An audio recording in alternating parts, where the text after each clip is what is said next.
Hello everyone, how are you. कैसा है मेरा बच्चा पार्टी। आई होप आप अपना ख्याल रख रहे होंगे, बड़ी मेहनत और लगन के साथ पढ़ाई कर रहे होंगे। सो डियर स्टूडेंट्स, अभी तक हम लोगों ने फिजिक्स में काइनेमेटिक्स, एनएलएम और फ्रिक्शन को कंप्लीट कर लिया है, including HC. Verma numerical problems. आज हम नया चैप्टर स्टार्ट कर रहे हैं बच्चों, chapter 7 from HC. Verma circular motion lecture 1। हालांकि हम लोग इसके बारे में ब्रीफ इंट्रोडक्शन ले चुके हैं कि सर्कुलर मोशन कैसे होता है, कौन कौन से पैरामीटर इन्वॉल्व होते हैं, कितने टाइप्स के होते हैं। अगर किसी बच्चे ने वो मिस कर दिया है तो please click on I button, ठीक है ना। वहाँ पर हम लोगों ने इंट्रोडक्टरी पार्ट उसका स्टार्ट किया था। हालांकि मैं अभी भी स्टार्ट करने से पहले एक रिकैप दूंगा, बट उसमें हम लोगों ने डिटेल्ड एनालिसिस किया हुआ था, तो आप वहाँ पर एक बार ही देख सकते हैं। चलिए स्टूडेंट्स, तो हम बात करते हैं अब सर्कुलर मोशन। अब सर्कुलर मोशन में क्या पढ़ने वाले बच्चों, अगर सर्कुलर मोशन की बात करें तो सर्कुलर मोशन में भी हम वही सब चीज़ें पढ़ने वाले हैं। सर्कुलर मोशन की काइनेमेटिक्स क्या होती है, सर्कुलर मोशन की डायनेमिक्स क्या होती है, डिट्टो सेम वही। वहाँ पर भी हम लोगों ने लीनियर पैरामीटर्स पढ़े थे, डिस्प्लेसमेंट, वेलोसिटी, एक्सेलेरेशन। यहाँ पर भी हम वही पढ़ने वाले हैं, बट अब angular displacement, angular velocity, angular acceleration. फिर इनका लीनियर पैरामीटर्स जो हम लोगों ने पढ़ा है अभी तक, और एंगुलर पैरामीटर जो अब पढ़ने वाले हैं, इनमें क्या रिलेशन होती है उनके बारे में डिस्कस करेंगे। और फिर अपना पैटर्न वही है, कॉन्सेप्ट के साथ साथ न्यूमेरिकल प्रॉब्लम्स को लगाते जाएंगे और फिजिक्स को इंटरेस्टिंग और इजी बनाते जाएंगे। बट इसमें आप लोगों का साथ बहुत ज़रूरी होता है बच्चों। जितनी मेहनत के साथ अभी आप पढ़ रहे हो, उसी मेहनत और उसी लगन को मेंटेन करना, तो श्योरली आप अपने एम को ज़रूर अचीव कर पाएंगे। अच्छा चलिए, अब हम बात करते हैं सर्कुलर मोशन होता क्या है। सभी बच्चों ने बहुत अच्छे से एग्जांपल दिया था कि सर सर्कुलर मोशन तो हम बचपन से देखते आए हैं और हम लोग डेली करते भी थे। स्कूल में आई कार्ड का यूज़ करके हम लोग ऐसे ऐसे रोटेट करते थे, है ना। तो वो एक आई कार्ड हमारा गोल गोल गोल गोल रास्ते में घूमता था। ऐसे बहुत सारे ढेरों एग्जाम्पल हम लोगों ने सर्कुलर मोशन के देखे हैं। अब हम बात करें तो सर्कुलर मोशन को थोड़ा सा एनालाइज करने की कोशिश करता हूँ with the help of this charger, ठीक है ना। अब ये मान लो ये एक पार्टिकल है आपके पास जिसका मास m है, ये वो थ्रेड है जिससे हम लोगों ने इसको अटैच किया हुआ है, और ये मेरी फिंगर के साथ ये वाला पॉइंट फिक्स है। नाउ दिस वाला पॉइंट, दिस वाली length is known as radius.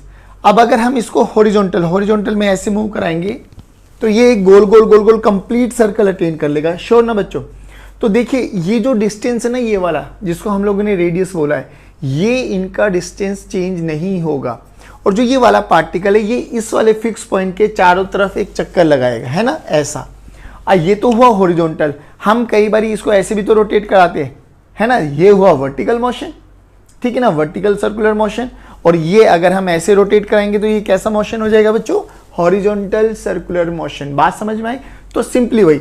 अब जब ये गोल गोल चक्कर में घूम रहा है तो रियलिटी में ये पाथ, इस वाले पार्टिकल को देखना, ये पार्टिकल तो ऐसे ही ट्रेस कर रहा है ना। देखो ये वो वाला पार्टिकल है, ये वाला पार्टिकल। अगर जब हम इसको ट्रेस कराएंगे तो ये एक्चुअल ट्रेजेक्टरी तो इस सरकमफेरेंस में चलने वाला है, तो इसको बोलते हैं हम circumference. This is fix point, और इसी फिक्स पॉइंट को हम नाम दे देंगे सेंटर ऑफ द सर्कल। क्या बोलेंगे बच्चों, सेंटर ऑफ द सर्कल। चलिए, अब ये फिक्स पॉइंट से और उस पार्टिकल के बीच का जो वो डिस्टेंस था ना, उसको कहते हैं हम रेडियस। That's it.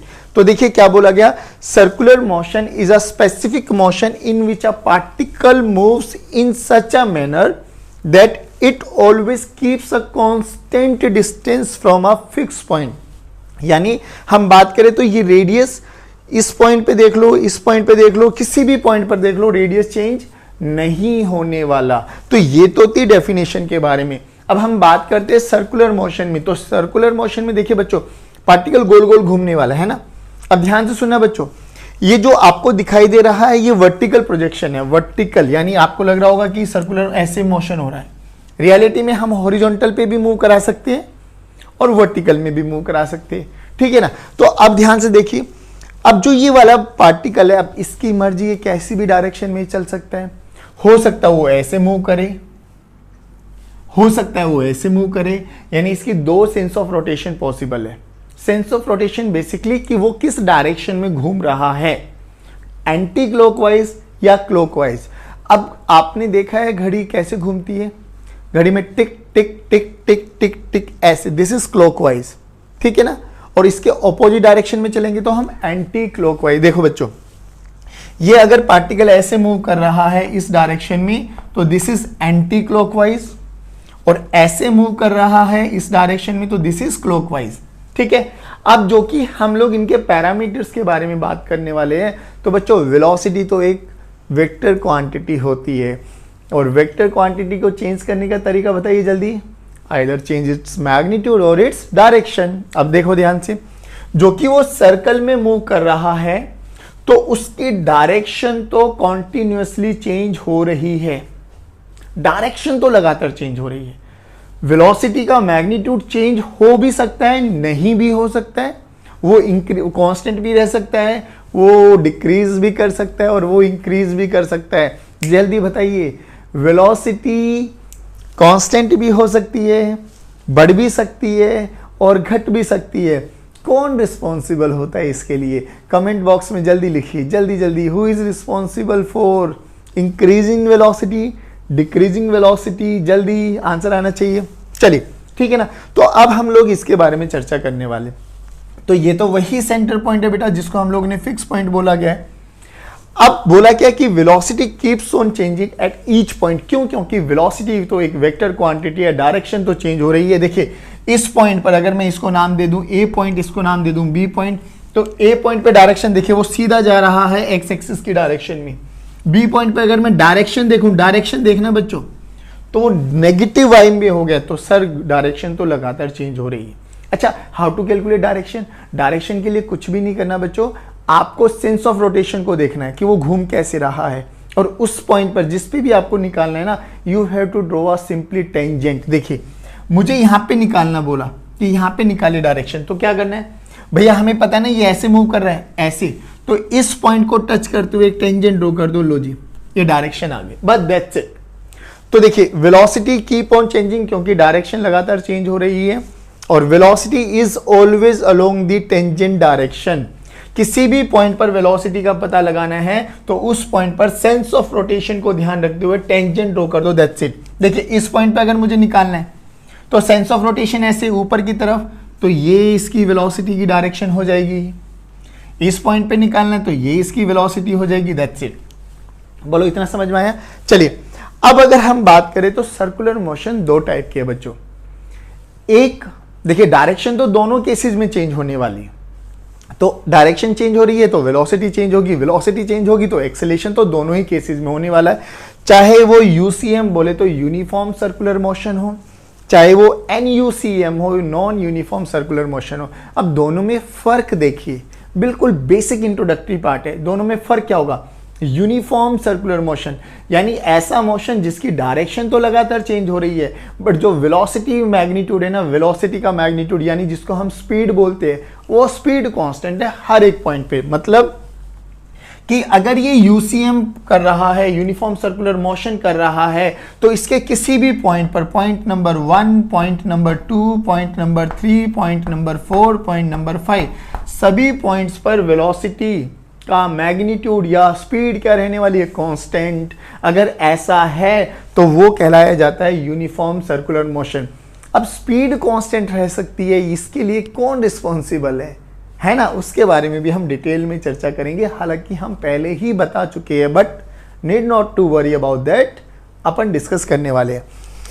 NUCM में क्या होता है? नॉन यूनिफॉर्म सर्कुलर मोशन, यानी या तो वेलोसिटी लगातार बढ़ रही होगी या वेलोसिटी लगातार घट रही होगी। अल्टीमेटली क्या है बच्चों, इसमें स्पीड रिमेन कांस्टेंट यूसीएम में, डायरेक्शन चेंजेस, डायरेक्शन इसमें भी चेंज होगा बच्चों। डायरेक्शन चेंज हो गए तो वेलोसिटी वेक्टर चेंज हो गया, वेलोसिटी वेक्टर चेंज हो गया तो एक्सेलेरेशन तो दोनों ही केसेस में आएगा, चाहे वो यूनिफॉर्म सर्कुलर मोशन कर रहा हो या वो नॉन यूनिफॉर्म सर्कुलर मोशन कर रहा है। बस ये चीज याद रखना, यूनिफॉर्म सर्कुलर मोशन में क्या होगा सर? स्पीड कांस्टेंट रहेगी बस। अब देखिए, अब जो ये स्पीड को चेंज कराना या ये सर्कुलर मोशन में मूव कराने के लिए कौन रिस्पॉन्सिबल है? हमने अभी देखा कि स्पीड कांस्टेंट रह सकती है, स्पीड इंक्रीज भी कर सकती है, स्पीड डिक्रीज भी कर सकती है। नाउ कौन रिस्पॉन्सिबल है भाई? सर एक ही चीज रिस्पॉन्सिबल हो सकती है, और फोर्स के कारण एक्सेलरेशन आता है, तो केवल और केवल एक्सेलरेशन के बारे में हम बात करने वाले हैं। एक्सेलरेशन याद करना, acceleration can do following variations, acceleration बहुत सारे चेंजेस कर सकती है। क्या, जल्दी बताइए। सर मैग्नीट्यूड को चेंज कर सकते हैं, बिल्कुल। याद करो हम लोग ने पलटी मार वाले क्वेश्चंस पढ़े हुए हैं, बिल्कुल। एक्सेलेरेशन इधर, वेलोसिटी इधर, तो एक्सेलेरेशन क्या करेगा, वेलोसिटी को धीरे धीरे धीरे धीरे कम करेगा, एक पॉइंट पे रोकेगा और फिर वो पलटी मार के वापसी एक्सेलेरेशन की डायरेक्शन में आ जाएगा, क्योंकि वेलोसिटी चाहता है कि वो एक्सेलेरेशन वाले पाथ को अटेन करने की कोशिश करता। हमेशा याद रखेंगे बस इस चीज को। चलिए, अब वो can alter the speed, speed को भी बढ़ा घटा सकता है, and change the direction, direction के लिए भी रिस्पॉन्सिबल। अब ये कुछ पैरामीटर्स देख लीजिए बच्चों हम लोगों के लिए, कि अगर वेलोसिटी एंड एक्सेलेरेशन दोनों एक ही डायरेक्शन में, यानी theta is equal to 0 degree, बच्चों ध्यान से रखना, theta is the angle between velocity and acceleration. तो अगर वेलोसिटी भी इधर, एक्सेलेरेशन भी इधर, मतलब क्या है, मैं भग भी इसी डायरेक्शन में रहा हूं और किसी ने मुझे फोर्स भी उसी डायरेक्शन में भगा दिया, तो मेरी स्पीड क्या हो जाएगी, इंक्रीज, और मुझे लगातार उसी डायरेक्शन में फोर्स लगाते जा रहे हैं, क्या मैं कभी रुक पाऊंगा? आंसर है नहीं। देखो मैं भग भी इसी डायरेक्शन में रहा हूं और किसी ने पीछे से धक्का भी इसी डायरेक्शन में मारा, तो मेरी स्पीड तो इंक्रीज होती चली जाएगी। और सोचो लगातार मुझे धक्का मिलता जा रहा है तो मेरी स्पीड तो इंक्रीज होती चली जाएगी। मैं तो बोल्ट को भी पीछे कर सकता हूं फिर, है ना? पक्का? Yes sir. चलिए अब आ जाओ सेकंड में। बोल्ट को पता लग गया ये तो भैया मुझे टक्कर देने वाला है। अब बोल्ट क्या कर रहा है, मैं आगे भाग रहा हूं, बोल्ट समझता है ना पीछे की डायरेक्शन में मुझे रोकने की। तू कैसे जा सकता है भाई, तू कैसे जा सकता है? मैं कह रहा हूं मैं जाके दिखाऊंगा। अब वो ताकतवर है मुझसे ज्यादा, तो वो मुझे रोकने की कोशिश करेगा, है ना, बैकवर्ड डायरेक्शन में, मतलब वो फोर्स पीछे लगाएगा, मैं आगे जाने की कोशिश करूंगा। तो velocity and acceleration both are acting in opposite direction. तो हम बात करेंगे थीटा की, यहां पर कितनी वैल्यू हो गई बच्चों, 180 डिग्री। और जब ये सेकंड केस था तो हमने बोला था कि 180 डिग्री पर क्या होगा, पलटी मारेगा, यानी वेलोसिटी धीरे धीरे धीरे धीरे धीरे धीरे धीरे कम हो जाएगी, रुक जाएगी, और फिर मैं पीछे पीछे पीछे पीछे उसी डायरेक्शन में चलने लग जाऊंगा, है ना। चलिए सेकंड केस। अब आता है थर्ड केस जिसमें हम यूसीएम में डिस्कस करने वाले हैं। देखिए कि अगर वेलोसिटी और एक्सेलेरेशन एक दूसरे के परपेंडिकुलर हो जाते हैं, तो if velocity and acceleration both are acting perpendicular to each other, तो थीटा की वैल्यू बनी बच्चों 90 डिग्री। अब देखो हमें ऊपर वाले दोनों केसेस से एक चीज समझ में आ गया कि वेलोसिटी को इंक्रीज करना या डिक्रीज करने के लिए वेलोसिटी की डायरेक्शन में एक्सेलरेशन या एक्सेलेरेशन का कोई कंपोनेंट होना जरूरी है। देखो वेलोसिटी इधर, एक्सेलेरेशन भी इधर, तो बड़ी, वेलोसिटी इधर, एक्सेलेरेशन पीछे, तो कम हो गया। अब ये क्या कह रहा है कि वेलोसिटी इधर है, एक्सेलेरेशन ऐसे, ये वाला केस बना, दोनों के बीच में एंगल 90 डिग्री। यानी अगर मैं इस एक्सेलेरेशन का एक कंपोनेंट करूं इस डायरेक्शन में, तो वो आ जाएगा a cos 90 ऊपर, a cos 90, और cos 90 कितना होता है, 0। यानी इस केस में एक्सेलेरेशन का कोई भी कंपोनेंट नहीं है वेलोसिटी की डायरेक्शन में। No component of acceleration along velocity. जब एक्सेलेरेशन का कोई कंपोनेंट ही नहीं है वेलोसिटी की डायरेक्शन में, तो ना तो वेलोसिटी बढ़ने वाली है ना वेलोसिटी घटने वाली है। पहले और दूसरे केस में बढ़ और घट क्यों रही थी, क्योंकि एक्सेलेरेशन या तो वेलोसिटी के साथ साथ चल रहा था या ऑपोजिट चल रहा था। अब ये कैसे चल रहा है, एक्सेलेरेशन नीचे, वेलोसिटी इधर, कोई कंपोनेंट नहीं है, बट वेलोसिटी क्या करेगा, एक्सेलेरेशन के पाथ को अटेन करने की कोशिश करता है, करेगा तो कैसा मोशन, सर्कुलर मोशन। तो यहां पर सर्कुलर मोशन। अच्छा एक चीज और बताओ, यहां पर डायरेक्शन तो चेंज हो जाएगी बट मैग्नीट्यूड चेंज नहीं होगा। तो ये किसके अंडर आ जाएगा बेटे, UCM, uniform circular motion. Speed क्या रहेगी, सेम सेम सेम, पक्का, श्योर। चलिए अब आइए, अब हम बात करते ए वाले केस की। देखो ध्यान से, इसमें क्या है, वेलोसिटी एंड एक्सेलेरेशन कुछ एक्यूट एंगल बना रहे हैं और इसमें वेलोसिटी एंड एक्सेलेरेशन कुछ ऑब्ट्यूस एंगल बना रहे हैं। बच्चों ध्यान से सुनना बस। अब ये दोनों केस क्यों इतने इंपॉर्टेंट है, क्योंकि जब मैं इस एक्सेलेरेशन के दो कंपोनेंट करूंगा, देखना ध्यान से, इस एक्सेलेरेशन के अगर मैं दो कंपोनेंट करूं बच्चों, ये थीटा, ये एक्सेलेरेशन, ठीक है ना। तो इस एक्सेलेरेशन के दो कंपोनेंट कीजिए, एक आ गए ये डायरेक्शन में a cos थीटा और एक आ जाएगा नीचे की डायरेक्शन में a sin theta. Done. Velocity भी इधर।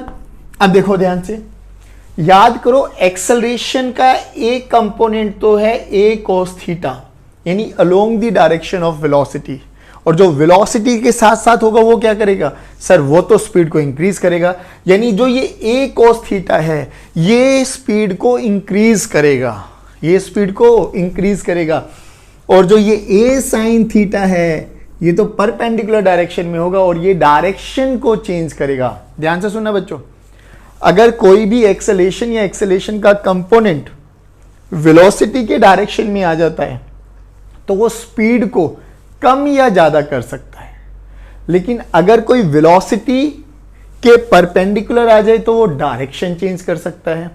पहले दो केसेस में हम लोगों ने देखा वो स्पीड को चेंज कर रहा था, उल्टर कर रहा था। तीसरे केसेस में देखा वो डायरेक्शन चेंज कर रहा था, लेकिन फोर्थ केस में क्या देखा कि एक्सेलेरेशन का कंपोनेंट परपेंडिकुलर भी आ गया ये वाला, और ये उसके अलोंग भी आ गया। तो इस a cos थीटा को बोलते हैं हम टेंजेंशियल एक्सेलेरेशन, वेलोसिटी के टेंजेंशियल एक्सेलेरेशन, मतलब उसी की डायरेक्शन में, या तो पैरेलल या एंटी पैरेलल, दैट्स इट। तो इसको बोलते हैं हम AT, tangential acceleration. Tangential acceleration क्या करेगा सर, स्पीड को चेंज करने के लिए होगा ये। और जो ये होता है a sin थीटा जो परपेंडिकुलर लग रहा है ये डायरेक्शन को चेंज करेगा, तो इसको हम AC यानी सेंट्रीपिटल एक्सेलेरेशन या रेडियल एक्सेलेरेशन के नाम से जानेंगे बच्चों। ये रहा देखिए, बिल्कुल सेम वही है, टेंशन नहीं लेना बिल्कुल भी, धीरे धीरे स्टेप्स को अपने दिमाग में स्टोर करते चलना बच्चों। इसलिए कह रहा हूँ बेसिक इंट्रोडक्टरी पार्ट है, आज का लेक्चर स्किप कर दिया तो सर्कुलर मोशन गायब हो जाएगा पक्का। चलो अब देखिए, तो हमने वही तो बोला कि जो कंपोनेंट स्पीड को ऑल्टर करेगा उसको बोलते हैं हम टेंजेंशियल एक्सेलेरेशन। ध्यान रखना क्योंकि न्यूमेरिकल में ये आपको आइडेंटिफाई करना पड़ेगा कि टेंजेंशियल एक्सेलेरेशन गिवन है या रेडियल एक्सेलेरेशन गिवन है, दोनों सेम नहीं है। टेंजेंशियल एक्सेलेरेशन क्या करेगा जल्दी बताइए, क्या करेगा, हाँ स्पीड को ऑल्टर करने वाला है, और सेंट्रीपिटल या रेडियल एक्सेलेरेशन क्या करेगा, डायरेक्शन को चेंज करने वाला है। तो हम यहां पे लिख भी सकते हैं can alter the speed, alter the speed कौन करेगा AT, can change the direction कौन करेगा AC या AR, AC या AR, ठीक है ना। अब देखो एक बारी, एक्सेलेरेशन तो इधर है ना, अब ध्यान से सुनना, एक्सेलेरेशन इधर थी बच्चों थीटा एंगल पर, तो इसको बोला हम लोगों ने AT, इसको बोला हम लोगों ने AC। मेरे बच्चों मैं फिर कह रहा हूं a cos theta a sin theta मत रट के बैठना, और cos थीटा sin थीटा ये एंगल के बेस पे डिफाइन करते हैं हम। सोचो अगर ये एंगल ये वाला हो जाता तो ऊपर sin थीटा चला जाता, नीचे cos थीटा चला जाता। बट आपको याद क्या करना है, जो वेलोसिटी के अलोंग चल रहा है जिसके कारण वेलोसिटी की डायरेक्शन मैग्नीट्यूड चेंज हो रहा है, वो तो हुआ आपके पास टेंजेंशियल एक्सेलेरेशन, जिसके कारण डायरेक्शन चेंज हुई, वो ही सेंट्रीपिटल या रेडियल एक्सेलेरेशन। बोलो समझ में आया, cos थीटा sin थीटा को नहीं रट के बैठना, टेंजेंशियल और रेडियल या सेंट्रीपिटल, दैट्स इट। अब देखो, तो अगर मुझे इसका मैग्नीट्यूड निकालना पड़े तो पाइथागोरस थ्योरम लगा सकती है। तो a को मैं क्या लिख सकता हूं, ध्यान से सुनना बच्चों, a को मैं लिख सकता हूं a this is equal to under root of इसका स्क्वायर प्लस इसका स्क्वायर, यानी AT का स्क्वायर प्लस AC का स्क्वायर, यानी जो नेट एक्सेलेरेशन है वो इन दोनों कंपोनेंट, क्योंकि इन दोनों कंपोनेंट के बीच में एंगल कितना बच्चों 90 degree, a square plus b square plus 2ab cos theta must be equal to r square, r is your resultant, तो अंडर रूट ले लेंगे, cos 90 जीरो हो जाएगा। तो यहाँ से पैरेललोग्राम लो लगा के हम लोगों के पास a नेट आ गया। अच्छा, कभी कभार हमसे ये थीटा भी पूछा जाता है, तो ध्यान से देखिए, ये राइट एंगल ट्राइंगल बन जाएगा बच्चों, ये AC है तो ये भी AC हो जाएगा। तो tan थीटा किसके बराबर होता है, टेंजेंट थीटा किसके बराबर होता है बेटे, परपेंडिकुलर बाय बेस। परपेंडिकुलर देखिए AC, बेस देखिए AT, तो AC by AT, AC by AT। अब हम AC भी कैलकुलेट करना सीखेंगे, हम AT भी कैलकुलेट करना सीखेंगे, दोनों अलग अलग है, दोनों अलग अलग है, सेम नहीं है। एक डायरेक्शन को चेंज करेगा और एक मैग्नीट्यूड को चेंज करने वाला। देखिए to change the speed there must be a component of acceleration along the direction of velocity. वही सब चीजें जो हम अभी तक डिस्कस कर चुके हैं उनको बोलते हैं tangential acceleration represented by at। To change the direction there must be a component of acceleration perpendicular to the velocity, जिसको हम बोलेंगे सेंट्रीपिटल एक्सेलेरेशन, जिसको हम रिप्रेजेंट करेंगे AC से। नेट एक्सेलेरेशन का फॉर्मूला हमें पता है बच्चों, under root of AT square plus AC square होना चाहिए, और थीटा निकालना चाहते हैं तो AC बाई AT हम लोगों को पता होना चाहिए। तो ये बेसिक इंट्रोडक्शन था। अब यहां से एक चीज और समझ में आएगा, लास्ट वाले पार्ट को और देख लीजिए। जब हम लोगों ने ऑब्ट्यूस एंगल के बारे में डीलिंग की, तो ऑब्ट्यूस एंगल अगर ये है बच्चों थीटा, तो ये कितना हो जाएगा बच्चों 180 माइनस थीटा। देखो ध्यान से, तो इस एक्सेलेरेशन का एक कंपोनेंट इधर चला जाएगा a cos थीटा, और एक चला जाएगा परपेंडिकुलर a sin थीटा। तो वेलोसिटी तो इधर है, एक्सेलेरेशन का कंपोनेंट पीछे है, तो ये भी टेंजेंशियल ही कहलाएगा। लेकिन इस केस में क्या करेगा, ये स्पीड को कम करेगा। इस केस में क्या करेगा, स्पीड को बढ़ाएगा। इस केस में क्या करेगा, no change in speed magnitude. और इस केस में स्पीड बढ़ती चली जाएगी, इस केस में स्पीड घटती चली जाएगी, पलटी मारेगा, वापसी लेके आएगा। बताइए, ब्रीफ इंट्रोडक्टरी पार्ट समझ में आया क्या? सर्कुलर मोशन के बारे में हम लोगों को यही सब चीजें पता होनी चाहिए थी। अब हम बात करेंगे कुछ बेसिक मैथ्स जो हमें चाहिए सर्कुलर मोशन के लिए। रेडियन क्या होता है ना, 1 रेडियन कितना एंगल होता है, ये सब चीजों के बारे में हम डिटेल एनालिसिस करने वाले हैं। और फिर हम देखेंगे relation between linear parameter and angular parameter. चलिए स्टार्ट कर। चलिए स्टूडेंट्स, अब हम बात करते हैं relation between degree and radian. अब ये रेडियन होता कितना है, एक रेडियन कितना एंगल होता है? तो बड़ा बेसिक सा इंट्रोडक्शन है बच्चों, ध्यान से सुनना। अभी जो कि हम लोगों ने सर्कुलर मोशन के बेसिक पार्ट्स को एनालाइज किया है, तो ये सेंटर होता है, ये सरकमफेरेंस होता है। अब सोचो, एक पार्टिकल एक पॉइंट पे था, कुछ टाइम के बाद वो B पॉइंट पे आ गया है, तो उसने चला तो ऐसे ना बच्चों, ये लेंथ उसने कवर करी, this is known as your arc length. क्या बोलते हैं बच्चों इसको? आर्क लेंथ, ठीक है ना। तो 1 रेडियन क्या बोला गया? The angle which sustained an arc of length equal to its radius. यानी जब उसने A से B कितना ट्रेवल कर ले, वो जितना उसका रेडियस है R, तो जो ये एंगल कहलाया जाएगा थीटा, इसको बोलते हैं हम 1 रेडियन। क्या बोलते हैं? 1 रेडियन। तो अब हमें पता है एंगल का फॉर्मूला क्या होता है बच्चों, आर्क लेंथ बाय रेडियस। अब आर्क लेंथ भी 1 रेडियन के लिए, 1 रेडियन के लिए देखो, 1 रेडियन के लिए क्या बोला है कि आर्क लेंथ भी कितनी होनी चाहिए, रेडियस के बराबर होना चाहिए। तो रेडियस बाय रेडियस, तो जो भी एंगल आएगा वो कितना आ जाएगा बच्चों, 1 रेडियन एंगल। बस सिंपल। अब एक बात बताओ मुझे कि एक पार्टिकल A से चल के वापसी A पर आ जाता है, A से चला, ऐसे घूमा एंटी क्लॉकवाइज डायरेक्शन में और वापसी A पर आ गया, तो कितना तो उसने डिस्प्लेसमेंट किया और कितना उसका एंगुलर डिस्प्लेसमेंट। आप ध्यान से सुनना, डिस्प्लेसमेंट और एंगुलर डिस्प्लेसमेंट यहां दो अलग अलग पैरामीटर आ गए, क्योंकि मेजॉरिटी बच्चा डिस्प्लेसमेंट भी 0 बोल देता है और एंगुलर डिस्प्लेसमेंट भी 0 बोल देता है। डिस्प्लेसमेंट तो 0 हो जाएगा, क्योंकि जिस पॉइंट से स्टार्ट किया वापसी उसी पॉइंट पर आ गए, तो डिस्प्लेसमेंट तो 0। बट बच्चों इसमें एंगुलर डिस्प्लेसमेंट 0 नहीं होता। 1 कंप्लीट रोटेशन, अब देखो वो कितना एंगल सस्टेन करने वाला है। 1 कंप्लीट रोटेशन पे उसकी आर्क लेंथ कितनी हो जाएगी, सरकमफेरेंस।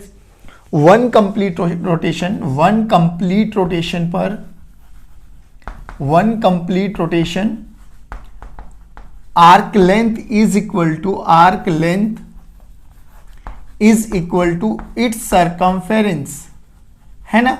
और सरकमफेरेंस कितना होता है बच्चों, तो आर्क लेंथ कितनी हो जाएगी, जल्दी बोलो, सरकमफेरेंस कितना होता है सर, 2πr। तो अब एंगुलर डिस्प्लेसमेंट कितना हुआ, एंगुलर डिस्प्लेसमेंट तो वो थीटा कहलाया जाता है, angular displacement, and it is nothing but arc length by radius. Arc length देखो 2πr on 1 complete rotation divided by radius r will cancel out, तो theta this is equals to 2π। यानी अगर हमसे कोई पूछे कि एंगुलर डिस्प्लेसमेंट कितना हुआ आफ्टर 1 कंप्लीट रोटेशन, तो आपका आंसर 0 नहीं होगा, क्या होना चाहिए, 2π। कितना होना चाहिए बच्चों, 2π। अच्छा, ये 2π किस में आ गया, रेडियन में। अब हम बात करें डिग्री में, एक कंप्लीट रोटेशन में वो कितने डिग्री घूमता है? 360 डिग्री सर। तो डिग्री और रेडियन में एक रिलेशन है। ऑन वन कंप्लीट रोटेशन जो एंगल इन डिग्री बना बच्चों, थीटा इन डिग्री बना, वो कितना बना? 360 डिग्री, है ना। यानी एंगुलर डिस्प्लेसमेंट इन डिग्री में कितना आ गया? 360 डिग्री। और रेडियन में इनको बोलते हैं हम radian, 2 pi 3 pi by 3 pi by 2, these are only radian angle. तो थीटा की वैल्यू कितनी आएगी? 2 पाई। तो एंगुलर डिस्प्लेसमेंट तो सेम है ना दोनों केसेस में, तो थीटा की वैल्यू कितनी आएगी बच्चों? 2 पाई। दोनों को कंपेयर कर दो, तो 360 degree this is equals to 2 pi, तो 180 degree this is equals to pi. अब जो ये 180 है ये तो डिग्री में है बच्चों, now this is in degree, ठीक है ना, और दिस इज इन रेडियन, ठीक है। This is the relation between degree and radian. 1 pi this is equals to 180 degree, that's it. अब हमसे बोला गया 90 डिग्री में कितने रेडियन, तो 90 डिग्री बनाने के लिए क्या करो बच्चों? 2 से डिवाइड कर दो दोनों तरफ, तो 90 degree this is equals to pi by 2, simple. हमसे बोला गया 60 डिग्री में बताइए, तो 60 डिग्री का मतलब क्या है? 1/3, है ना। तो 60 डिग्री बोले तो पाई बाई 3 लो। अब आपको यहां पर ऐसे एंगल दिखाई देंगे, पाई by 2, pi by 3, pi by 4, pi by 6, तो आपको टेंशन लेने की जरूरत नहीं। स्टैंडर्ड फॉर्मेट याद रखना है कि 1 pi this is equals to 180 degree. तो यूनिटरी मेथड लगा लेंगे हम लोग। पाई में 180 डिग्री, तो 1 में कितना? 180 डिग्री बाय पाई, तो इतने में कितना? 180 degree by pi into something, what ever जो भी लिखना है आपको।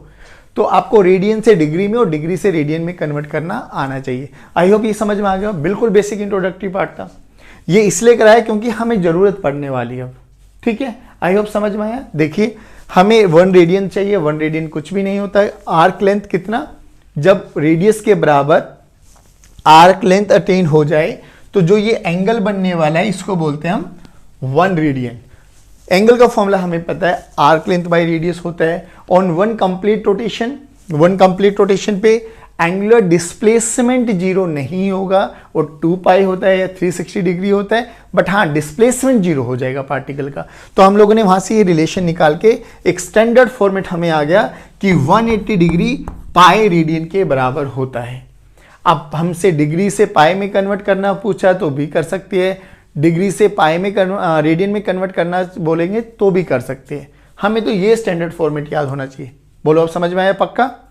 कोई भी एंगल आ जाए, डिग्री में आए रेडियन में कन्वर्ट कर सकते हैं, रेडियन में आ जाए तो डिग्री में कन्वर्ट कर सकते हैं। याद क्या रखना है? 180 degree this is equals to pi radian. चलिए स्टूडेंट्स, अब हम कुछ एंगुलर पैरामीटर्स के बारे में बात करते हैं। और सबसे पहला एंगुलर पैरामीटर है हमारे पास theta, that is known as your angular position. क्या बोलते हैं बच्चों थीटा को? Angular position. देखिए अब आपको काइनेमेटिक्स अगर बहुत अच्छे से आता है तो दिल खुश हो जाने वाला है। सेम वैसे ही रिलेशंस यहां पर पढ़ने वाले, डिट्टो सेम वैसे ही, बस उनको रिप्रेजेंटेशन करने का तरीका थोड़ा अलग हो जाएगा। अब देखिए मान लेते कि पार्टिकल हमारा कोई भी एक सर्कुलर मोशन परफॉर्म कर रहा है, सेंटर ये रहा, this is X axis and this is Y axis, तो ये एक प्लेन में मूव कर रहा है, पहली बात तो। अब मान लेते कि इनिशियली पार्टिकल पी पार्टिकल है हमारे पास, और वो ए पॉइंट पर है बच्चों हमारे पास एट टी इक्वल्स टू 0 पर। लीजिए ये इनिशियल टाइम है बच्चों हमारे पास कि पार्टिकल कहां पर है? पी पॉइंट पर। अब वो मूव कर रहा है, ठीक है ना बच्चों, मूव कर रहा है तो मान लो उसकी सेंस ऑफ रोटेशन ये मान ली हम लोगों ने एंटी क्लॉकवाइज डायरेक्शन में। आप क्लॉकवाइज भी मान सकते हो, नहीं नो वरी अबाउट दैट। तो हमने बोला कि सेंस ऑफ रोटेशन क्या बच्चों, ध्यान से सुनना, सेंस ऑफ रोटेशन हमने मानी, सेंस ऑफ रोटेशन हमने माना इसका एंटी क्लॉकवाइज, ACW लिख देता हूं, समझ में आ जाएगा आपको, एंटी क्लॉकवाइज, ठीक है। अब जब पार्टिकल यहां पे था इनिशियली t इक्वल्स टू 0, फिर उसने चलना स्टार्ट किया, तो चलेगा कैसे बच्चों? सरकमफेरेंस के अलोंग। ध्यान से सुनना बच्चों स्टेप बाय स्टेप। तो चलेगा तो इसी के अलोंग ना, सरकमफेरेंस के अलोंग। Yes sir. किसी भी टाइम t1 पे कहां पे पहुंचा पार्टिकल? मान लेते हैं पार्टिकल यहां पॉइंट पे आ गया, B पर आ गया, कितने टाइम में? t1 में।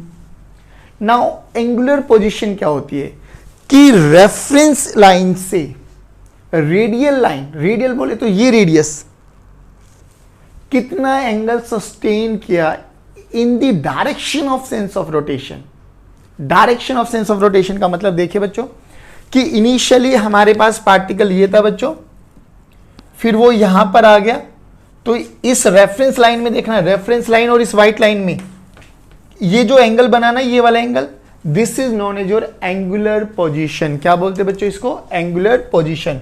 तो यही बोला हमारे पास कि जो ये एंगल बना θ1, this is your angular position. पहली बात तो एक प्लेन में बनने वाला है तो प्लेन एंगल है, थीटा की रीडिंग यूनिट हम लोगों ने देखी है, रेडियन में होता है, तो प्लेन एंगल है, रेडियन इसकी यूनिट है। बात समझ में आ गई? चलिए अब हम बात करते हैं t2 टाइम में।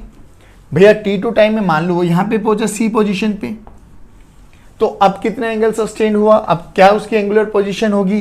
तो एंगुलर पोजीशन के लिए फिर रेडियल लाइन ड्रॉ कर दीजिए बच्चों, फिर रेफरेंस लाइन से कितना एंगल सस्टेन किया, ये θ2 हो गया, यानी ये इसकी एंगुलर पोजीशन हो गई आफ्टर t2 टाइम। चलिए सर, लो जी बोलो, इतना समझ में आया बच्चों?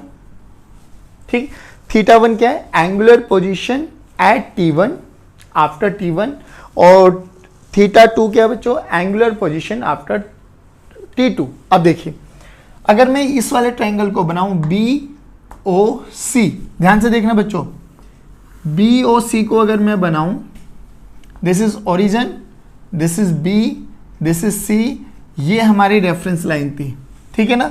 ये एंगल कितना था बच्चों हमारे पास? θ1, और ये हमारे पास कितना है बच्चों? θ2। ये हमारे पास उसने पार्टिकल ने डिस्टेंस ट्रेवल किया। अब अगर हमसे पूछा गया कि इसकी एंगुलर वेलोसिटी क्या होगी, तो बच्चों पहले बताओ लीनियर वेलोसिटी क्या होती है।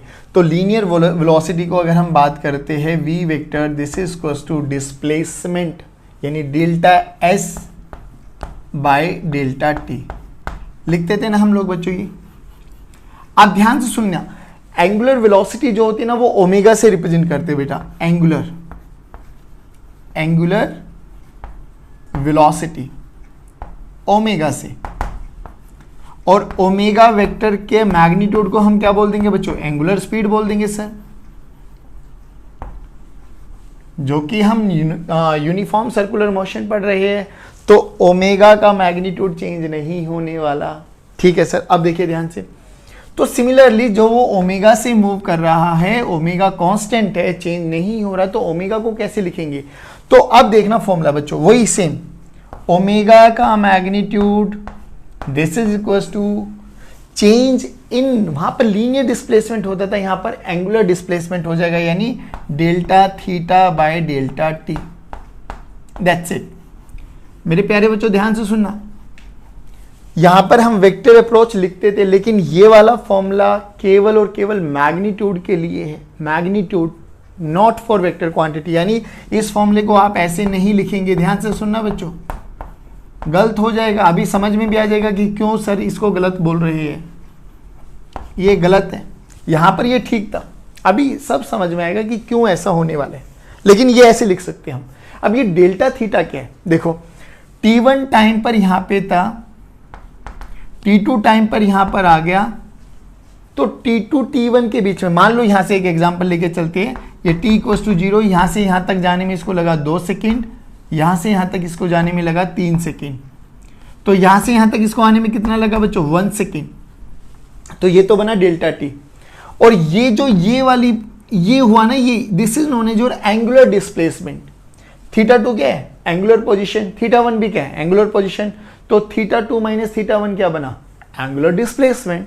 तो डेल्टा थीटा को क्या लिखेंगे हम लोग? θ2 minus θ1, this is equals to t2 minus t1। बिल्कुल सेम वैसा ही है बच्चों, बस थोड़े से आपके पैरामीटर्स का रिप्रेजेंटेशन चेंज हो गया। अब याद करो एक बारी, एंगुलर पोजीशन देखना, रेफरेंस लाइन से सेंस ऑफ रोटेशन की डायरेक्शन में रेडियल लाइन के साथ जो भी एंगल बनने वाला है θ1 θ2 वो एंगुलर पोजीशन है, ठीक है ना। किसी भी टाइम इंटरवल के बारे में अगर आप बात करेंगे कि इनिशियली t इक्वल्स टू 0 पे यहां पे था, t1 में यहां पर पहुंच गया, t2 टाइम में रेफरेंस लाइन से यहां पर पहुंच गया, तो T2 माइनस T1 टाइम में वो कितना डिस्प्लेस हुआ, तो ये डिस्प्लेसमेंट हुई हमारे पास एंगुलर डिस्प्लेसमेंट, जिसको हम लोग रिप्रेजेंट कर देते हैं थीटा से। थीटा एक प्लेनर एंगल होगा, प्लेन में एंगल बनने वाला है, यूनिट क्या होगी बच्चों, रेडियन। बोलो इतना समझ में आया। तो एक प्लेन एंगल होगा थीटा, प्लेन एंगल होगा, और यूनिट क्या होगी बच्चों इसकी, रेडियन। और रेडियन और डिग्री में आपको रिलेशन पता है, वेरी गुड। चलिए ये आ गया आपके पास angular velocity, angular speed omega, ठीक है ना, ओमेगा के नाम से इसको रिप्रेजेंट करते हैं, ओमेगा। चलो अब देखिए बच्चों, अब ये सब चीजें हम लोगों को समझ में आ गई। अब अगर ये T2 माइनस T1 एक फाइनाइट इंटरवल है, तो यहां पर हम ओमेगा एवरेज को रिप्रेजेंट कर देंगे, है ना, ओमेगा एवरेज। ये सब वैसे ही हो जाएगा बच्चों। अब आपके पास ध्यान से सुनना, delta theta by delta T, और ये अगर इनफाइनाइट डेसिमल आ गया तो सर ये तो इंस्टेंटेनियस वेलोसिटी हो जाएगी। Very good, omega instantaneous. याद है ना लिखने का तरीका कैसे लिखते थे, limit delta T tends to 0, तो delta theta by delta T को हम क्या लिख सकते हैं बच्चों, D Q by D T. लो जी ध्यान से सुनना बच्चों, इंस्टेंटेनियस ओमेगा और average omega, omega basically angular speed, तो लिखने के वही तरीके सेम वैसे ही, वहां पर भी वी एवरेज निकाल देते, वहां पर भी वी इंस्टेंटेनियस निकाल देते, सेम वही अप्रोच, डिट्टो सेम वही। सोचो अब हमें एक बेसिक एग्जांपल दे दिया जाए कि theta is a function of 5t square plus 2t। अरे ऐसे हमने बहुत क्वेश्चन किए भाई, हमसे बोला गया एवरेज वेलोसिटी निकालिए, एवरेज एंगुलर वेलोसिटी निकालिए इन 2 सेकेंड, इंस्टेंटेनियस वेलोसिटी निकालिए एट 3 सेकेंड। तो हमें पता है एवरेज निकालने के लिए क्या करना होगा बच्चों, इनिशियल टाइम रखेंगे, फाइनल टाइम रखेंगे, फिर theta final minus theta initial करके T final minus T initial करेंगे, वैल्यू निकालेंगे, याद है ना। और इंस्टेंटेनियस के लिए क्या करते थे, डायरेक्ट डिफरेंशिएट कर देते थे। चलो एक करके देख लेते हैं क्वेश्चन, आपको थोड़ा कॉन्फिडेंस आ जाएगा। हमें क्या निकालना है, थीटा यानी एंगुलर पोजीशन और टाइम का रिलेशन है ये हमारे पास, और हमसे बोला गया find average angular speed in 2 seconds. In 2 seconds का मतलब क्या बच्चों, t इक्वल्स टू 0 से लेके t इक्वल्स टू 2। चलिए अब स्टार्ट करते हैं। देखो तो हम लोगों को क्या पता है, w एवरेज का फॉर्मूला हमें पता होना चाहिए, q final minus q initial by t final minus t initial. ठीक है ना बच्चों, t इनिशियल कितना है बच्चों 0, t फाइनल कितना है बच्चों 2 सेकेंड्स, 2 सेकेंड्स ही लिया है ना। चलो अब थीटा फाइनल देखो, थीटा फाइनल कितना आ गया बच्चों, t की वैल्यू को 2 पुट कर दो, 5 इंटू 2 का स्क्वायर प्लस 2 इंटू 2 यानी 20 प्लस 4 यानी 24 रेडियन। ध्यान रखना यूनिट का। अब t final minus t initial ये हो गया आपके पास कितना बच्चों, डेल्टा थीटा, ठीक है ना। और q इनिशियल कितना हो गया बच्चों, q इनिशियल हो गया सर हमारे पास 0, t की वैल्यू को 0 पुट करेंगे तो 0 आ गया। अब देखिए w एवरेज कितना आ गया बच्चों हमारे पास 24 माइनस 0 बाय 2 माइनस 0 यानी 24 बाय 2 यानी 12 रेडियन पर सेकेंड। वहाँ पर क्या होता था बच्चों मीटर पर सेकेंड, यहाँ पर क्या हो जाएगा रेडियन पर सेकेंड। आगे w एवरेज, अबे कोई बड़ी बात थोड़ी ना। अच्छा चलो हमसे पूछा ही जाए find instantaneous angular speed at t equals to 3 second. Instant w instant निकालना है बच्चों एट 3 सेकेंड। चलो जल्दी करेंगे सभी बच्चे, तो क्या कर दो डिफरेंशिएट कर दो सर इसको। We know that w instantaneous this is equals to d theta by dt। बच्चों मैं वही कह रहा हूं, बिल्कुल रिपीटेशन है, बिल्कुल एग्जैक्टली वही रिपीटेशन। तो यहाँ पे कितना आ गया 10t प्लस 2, t की वैल्यू कितनी है बच्चों 3, तो पुट कर दीजिए 3, 10 इंटू 3 प्लस 2 तो कितना आ गया बच्चों 32 रेडियन पर सेकेंड। लो जी w इंस्टेंटेनियस आ गया। एट 3 सेकेंड्स पे। बोलो समझ में आया पक्का? कोई टेंशन वाली बात नहीं है। एक बारी रिपीट कर देते हैं। हमने क्या देखा है, हम लोगों ने अब लीनियर पैरामीटर्स और एंगुलर पैरामीटर्स के बीच में रिलेशन करना है, रिलेशन देखना है। तो हमें पहले पता तो होना चाहिए कि भैया एंगुलर पैरामीटर कहाँ से मेजर करते हैं, कैसे रिप्रेजेंटेशन होता है। तो वही सब चीज़ें, रेफरेंस लाइन से सेंस ऑफ रोटेशन में रेडियल लाइन जितना भी एंगल करने वाली है वो कहलाया जाता है एंगुलर पोजिशन। ठीक है, फिर दो एंगुलर पोजीशन के बीच में अगर हमें देखना कि वो कितना डिस्प्लेस हुआ तो उसको कहलाया जाता है एंगुलर डिस्प्लेसमेंट। तो ये आ गया हमारे पास। अब वो कितना एंगुलर डिस्प्लेसमेंट हुआ कितने टाइम में, तो वो होता है ओमेगा, यानी एंगुलर वेलोसिटी। तो एंगुलर वेलोसिटी का फॉर्मूला क्या आ गया, delta theta by delta T. Delta theta कितना लिखेंगे बेटा, theta final minus theta initial by T final minus T initial. फिर हमने बात करी कि अगर ये डेल्टा टी एक फाइनाइट इंटरवल है, काउंटेबल है, तो हम एवरेज रिप्रेजेंट करेंगे very very very very small, यानी delta T tends to zero infinitesimally बहुत स्मॉल, छोटा सा पार्ट वो एलिमेंट लिया है, इंटरवल लिया है। तो उसके लिए हम क्या रिप्रेजेंट करेंगे, D theta by D T. फिर हम लोगों ने एक न्यूमेरिकल के पॉइंट ऑफ व्यू से देख लिया कि इक्वेशन गिवन है, थीटा और टी का रिलेशन गिवन है, हमसे एवरेज भी पूछा, हमसे इंस्टेंटेनियस भी पूछा, हमें तो आता है ऐसे बहुत सारे क्वेश्चंस हम लोग कर चुके हैं। तो उसके लिए हम क्या करेंगे, एक बार थीटा टी की वैल्यू को थीटा की टर्म्स में रखेंगे फाइनल को, एक बार रखेंगे इनिशियल को। तो फाइनल कितना है 2, तो थीटा 2 की वैल्यू पता लग गई हमें, फाइनल टी की वैल्यू को 0 पुट करेंगे तो इनिशियल पता लग गया, दोनों का डिफरेंस निकालेंगे तो डेल्टा थीटा पता लग जाएगा, डेल्टा टी पता लग जाएगा, डिवाइड करेंगे, हमारा आंसर आ गया। सिमिलरली इंस्टेंटेनियस पूछा है तो हम क्या करेंगे बच्चों, डिफरेंशिएट करेंगे, दैट्स इट। बोलो इतना समझ में आया? अब इस पे कितने भी क्वेश्चंस मैं दे सकता हूं आप लोगों को और आप बना भी सकते हैं, बैठो बनाओ और करते रहिए, ठीक है ना। अब हम बात करते हैं कि what is the relation between angular velocity यानी omega and linear velocity V. बहुत बेसिक सा फंडा है, टेंशन ना लेना बिल्कुल भी। स्टार्ट करें, चलिए स्टूडेंट्स, अब हम बात करते हैं relation between v and omega, ठीक है ना। अभी तक हमें थीटा पढ़ लिया, हमने ओमेगा पढ़ लिया। अच्छा, थीटा और ओमेगा क्या है? थीटा है सर हमारे पास एंगुलर पोजीशन और डेल्टा थीटा है हमारे पास एंगुलर डिस्प्लेसमेंट। ओमेगा क्या हमारे पास, एंगुलर वेलोसिटी। बात समझ में आई? अभी तक हम लोगों ने उसके मैग्नीट्यूड के बारे में बात करी है, डायरेक्शन भी तो निकालनी है। डायरेक्शन इस केस में कैसे निकाले सर, अब उसके बारे में बात करेंगे। देखिए बच्चों, हमारे पास जो भी ये एंगुलर पोजीशन या एंगुलर वेलोसिटी है ना, ठीक है ना, अभी हम लोगों ने यही सब चीजें देखी। ये सेंटर है हमारे पास, ये हमारे पास थीटा आ गया एंगुलर पोजीशन, एंगुलर डिस्प्लेसमेंट, ये हमारे पास एंगुलर डिस्प्लेसमेंट आ गया डेल्टा थीटा। अब हमसे बोला जाता है, मान लो सेंस ऑफ रोटेशन हमारे पास एंटी क्लॉकवाइज डायरेक्शन है, ठीक है ना। अब हमसे बोला जाता है कि ये एंगुलर डिस्प्लेसमेंट तो चलो मैग्नीट्यूड तो पता लग गया, now how to calculate direction. अब डायरेक्शन के लिए जैसे मैं कर रहा हूं वैसे आपको करना है। अपना सीधा हाथ लीजिए, ले लिया। अब curl the finger of your right hand, right hand बच्चा, अगर कोई लेफ्टी भी बच्चा है ना तो उसका भी राइट हैंड हमारे वाला ही राइट हैंड होना चाहिए। ऐसा नहीं कि मैं तो लेफ्टी हूं सर मेरा तो राइट ही होगा ना, सबका राइट, सब वाला कॉमन, जो 99% लोगों का राइट होता है ना वो सभी का right. Take your right hand, curl the finger of your right hand in the sense of rotation, जिस डायरेक्शन में वो घूम रहा है, वेदर इन क्लॉकवाइज और इन एंटी क्लॉकवाइज डायरेक्शन, अपनी फिंगर्स को कर्ल कीजिए। अच्छा, कर्ल करने का तरीका भी सिंपली ऐसे ही कर्ल होती है बच्चों, कोई ज्यादा ताकत लगा के ऐसे नहीं करना, मैं तो पीछे की तरफ घुमाऊंगा, ना ना ना ना, सीधा हाथ लीजिए और उनको कर्ल कीजिए, या तो ऐसे या ऐसे। किस डायरेक्शन में, आइदर इन क्लॉकवाइज और इन एंटी क्लॉकवाइज डायरेक्शन।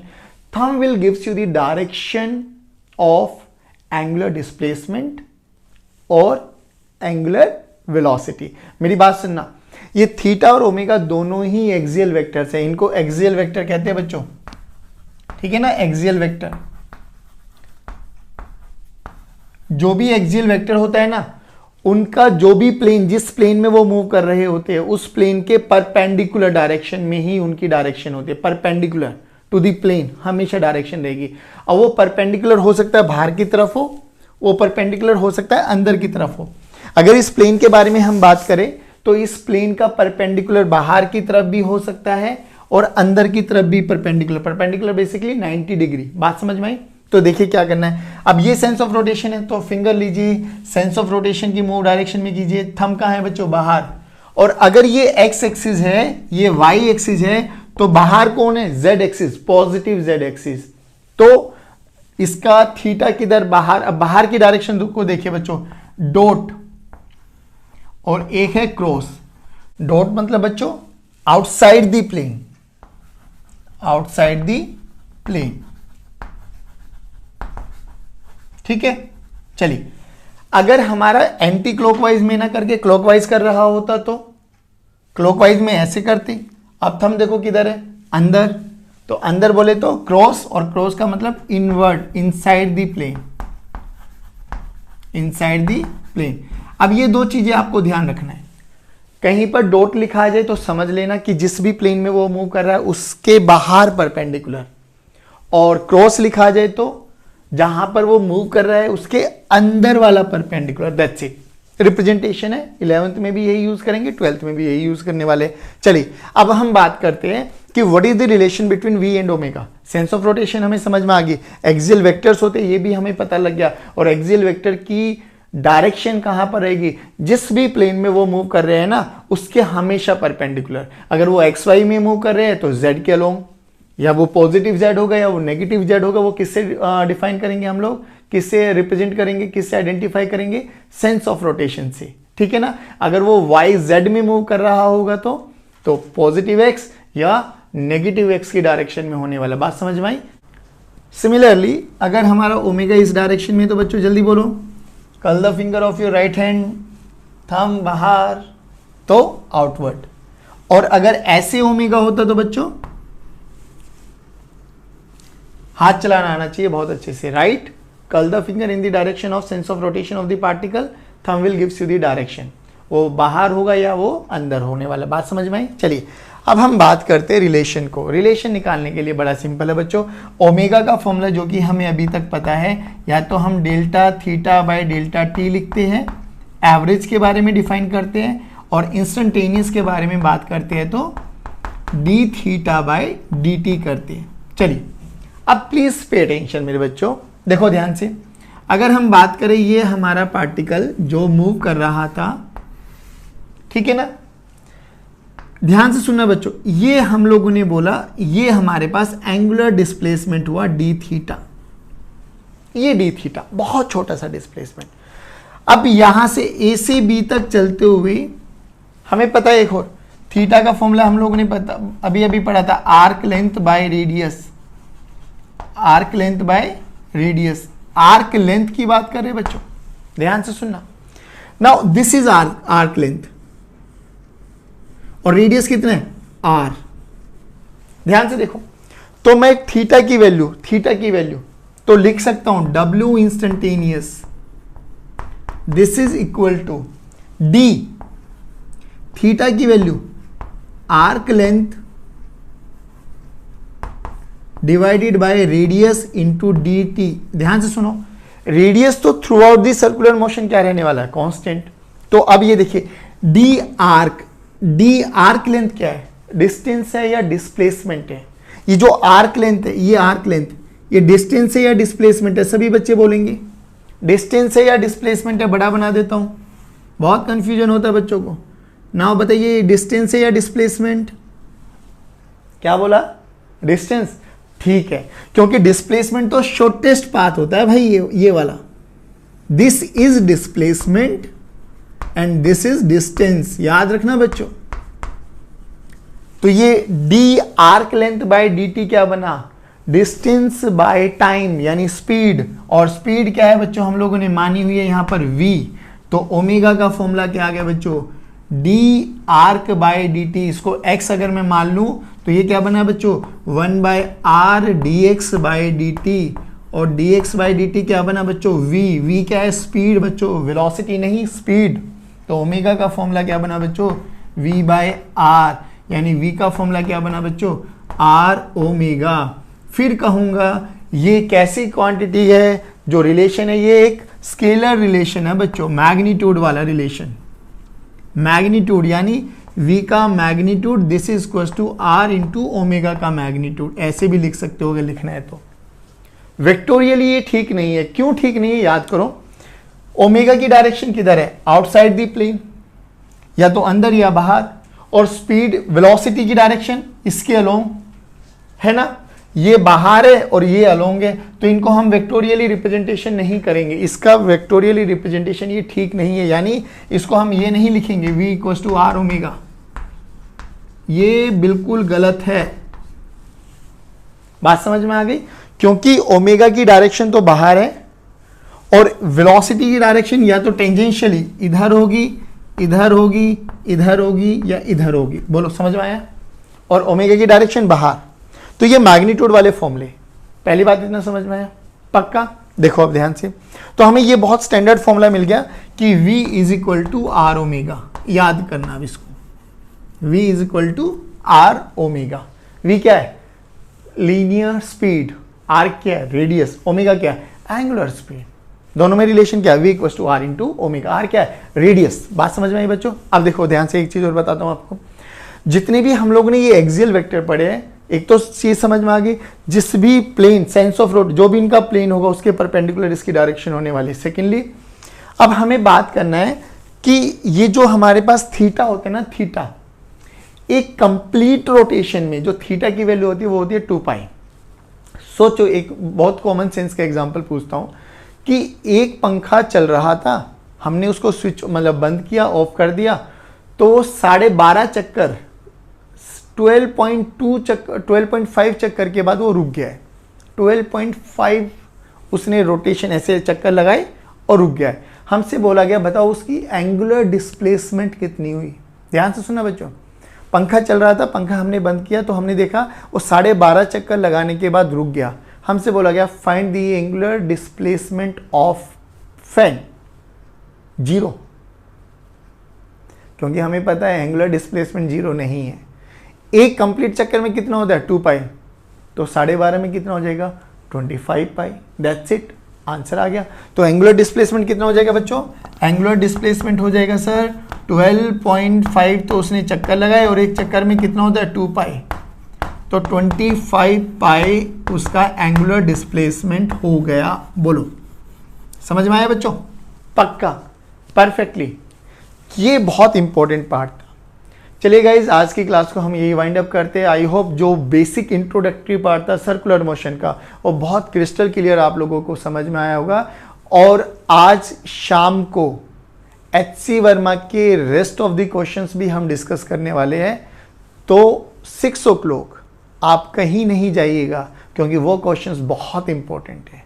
चलिए guys, thank you very much, keep motivating us, keep watching videos, God bless you, जय हिंद, जय भारत, मुस्कुराते रहिए और पढ़ते रहिए।